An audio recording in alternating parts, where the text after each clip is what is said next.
আমার চ্যানেলে আপনাদের সবাইকে স্বাগত জানিয়ে আমি দীপা আজ বিকালবেলা চলে আসলাম নতুন একটা ব্লগের সাথে। এখন ওই বিকাল কটা মতো বাজে বলুন তো? এখন ওই 4:30 পৌনে 5টার মতো বাজে। চলে এসেছি আমরা এখন নদীর ঘাটে। আর এতক্ষণ কিন্তু আমি উপর থেকে নিচের ভিউটা দেখাচ্ছিলাম। নানান কালারিং ড্রেসে পুরো নদীর ধারটা সাজে সজ্জিত হয়ে গেছে।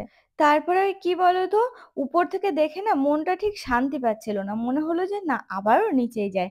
সত্যি সত্যি আমি নিচেও চলে আসলাম একদম ঘাটের ধারে, আর যেখানে ছট পূজা হচ্ছে তোমরা হয়তো দেখে বুঝেই গেছো যে বেশ কটা দিন আগে ছিল ছট পূজা। তো সেই ছট পূজার বিকালবেলা আমরা একটু বেরিয়েছিলাম মেনলি পূজা দেখার জন্য। দেখো সেই সৌভাগ্যটা তো আমাদের হয় না যে ওই বিহারে বা কোথাও গিয়ে ছট পুজোটা দেখার। কিন্তু মনে হলো যে না আমাদের এই ঘাটেও তো পূজা হয়, যাই না ওখানে একটু দেখেই আসি।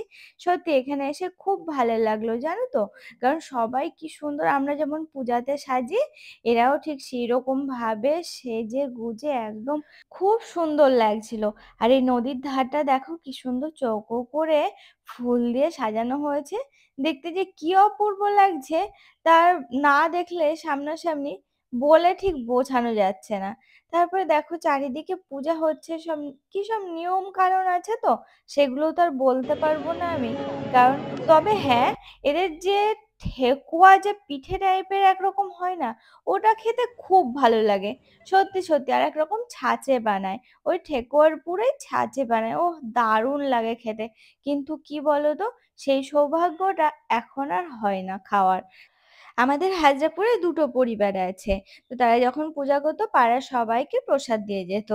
না দিয়েই বা কি করবে বলো, কারণ ওরা তো মাত্র দুটো পরিবার। তো সেই জন্য আশেপাশে যারা সব আছে সবাইকে প্রসাদটা বিলি করতো। তো তখন খেয়েছি ছোটবেলায়, খুব মজা লাগতো জানো তো। তো সেই জন্যই বলছি এই ঠেকুয়াটা বেশ ভালো লাগে। অনেকক্ষণ ঘুরলাম এই জায়গাটা। আর কি বলতো, উপরে তো মাইক বাজছে, মিউজিক চালিয়েছে এরা, পুরো একদম দুম দারাক্কা ডিজে টাইপের চলছে। তো খুব সবাই তো উপর থেকে দেখছিল, তোমরা তো দেখলে সারা ব্রিজটা পুরো ভর্তি হয়ে আছে। আর ভর্তি হওয়ার কারণে নিচে যত না মানুষ, উপরে কিন্তু বেশি মানুষের সংখ্যা। সবাই ঝুঁকে পড়ে দেখছে, কি ভালো লাগছিল নিচের থেকে দেখতে। তোমাদের সামনে আবারও এখন চলে আসলাম, সন্ধ্যা তো হয়ে গেছে বেশ কিছুক্ষণ আগে, তোমরা দেখলে। তো দেখো আমি আবার একটু রেডি হয়ে নিলাম, আবার এখন একটু যাচ্ছি বাজারে। তবে এখন আর কিন্তু আমি অর্পণের সাথে যাচ্ছি না, এখন যাচ্ছি আমি আর নূরজাহান, দুজন মিলে যাচ্ছি। আর নিচে গিয়ে মাকে বলবো, মা যদি যায় তাহলে তিনজন হয়ে যাব। তো চলো হ্যাঁ যাওয়া যাক বাজারে। কি করতে যাচ্ছি না যাচ্ছি তোমাদের সঙ্গে অবশ্যই শেয়ার করব।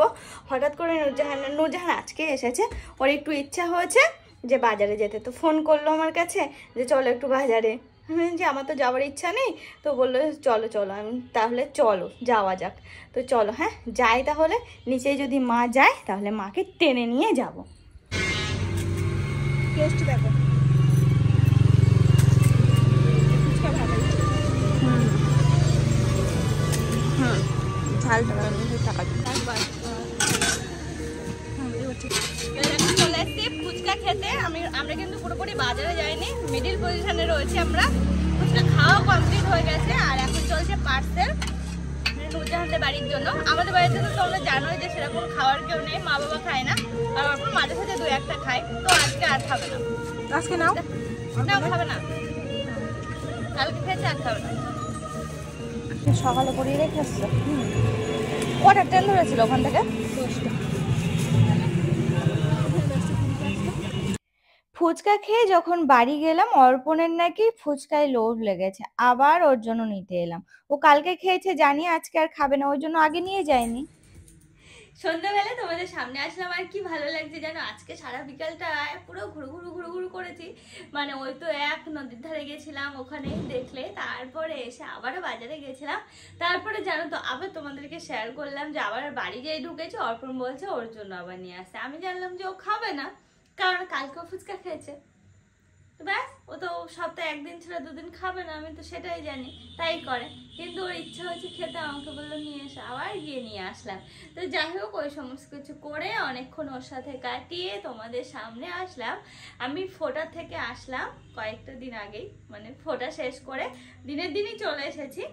আর কি বলবো, ফোটায় যে গিফট আমি পেয়েছি সেটা তোমাদের সঙ্গে একটু শেয়ার করি। আমার এত পছন্দ হয়েছে, এত পছন্দ হয়েছে, মনে হলো যে তোমাদের সাথে শেয়ার না করলে আমার দিনটাই যেন মিস হবে, মানে আমার গিফটটাই যেন পাওয়াটা সার্থক হবে না, এইরকম আর কি। তো খুব ইচ্ছা করলো করতে। চলো হ্যাঁ, অলরেডি কিন্তু আমি ইউজ করা শুরু করে দিয়েছি। দাদা যখন আমার হাতে দেয়, তোমরা হয়তো দেখেছো অনেকে মানে যারা আমার ওই ব্লগটা দেখেছো ভাই ফোটার। ফাইনালি আমি দেখাচ্ছি, এই দেখো একটা পার্স। এই পার্সটা মানে বৌদি আমাকে জিজ্ঞেস করেছিল কি দেওয়া যায় কি দেওয়া যায়। আমি বললাম তাহলে কি দেবে, আমার একটা পার্সের দরকার। বৌদি এই দেখো অর্ডার করেছিল সিলেদার্সের, এটা খুব সুন্দর। আর আমার জন্য একটা, অর্পণের জন্য একটা, আর দিদিরও গিফট দিয়েছে, তবে ওর পার্স নয়, ওর দরকারি জিনিস। আর তো সেই জন্য জামা কাপড় আর নিতে চাইনি। বৌদিকে বলেছিলাম আমার কাজের জিনিস দাও, তাহলে এটাও আমার দরকার। এই যে এইটা নিয়ে নিয়েছে। আমার কাছে যেটা ছিল না ওটাও খুব ভালো, তবে আমার মনে হলো যে না একটা পার্সের দরকার, সেই জন্য দেখো তো। এটার সাথে একটা গল্প বলি, এটা না কোনো কালার না তো, এক কালারের। তো বাবা দেখে বলে কি পুরনো লাগছে, বাবার না একটু পছন্দ না জানো। তারপরে আমি বলি আমার খুব পছন্দ হয়েছে, খুব পছন্দ হলো। দেখো কত সুন্দর হচ্ছে, এখানে একটু বড় সাইজের আছে, খুব ভালো, পুরো পিওর লেদারের আছে, খুব সুন্দর হয়েছে।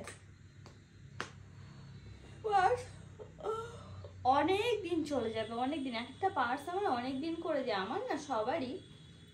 কি বলতো, একটা ভালো জিনিস কিনে নিলে না অনেক দিন যায়, সেই রকমই আর কি, এটাও তাই, অনেক দিন যাবে। এই দেখো দেখানো হয়ে গেল পার্সের মধ্যে কি কি আছে আর কি বা দেখবে। দেখো এটিএম কার্ডটা, ও আর যেটা দেখানো সেটা তো দেখানোই হয়নি। এই দেখো পার্সে আমি সেট করেছি মা, বাবা আর হচ্ছে অর্পণের ফটো, তিনজনের ফটো আমি কিন্তু পার্সের মধ্যে রেখে দিয়েছি।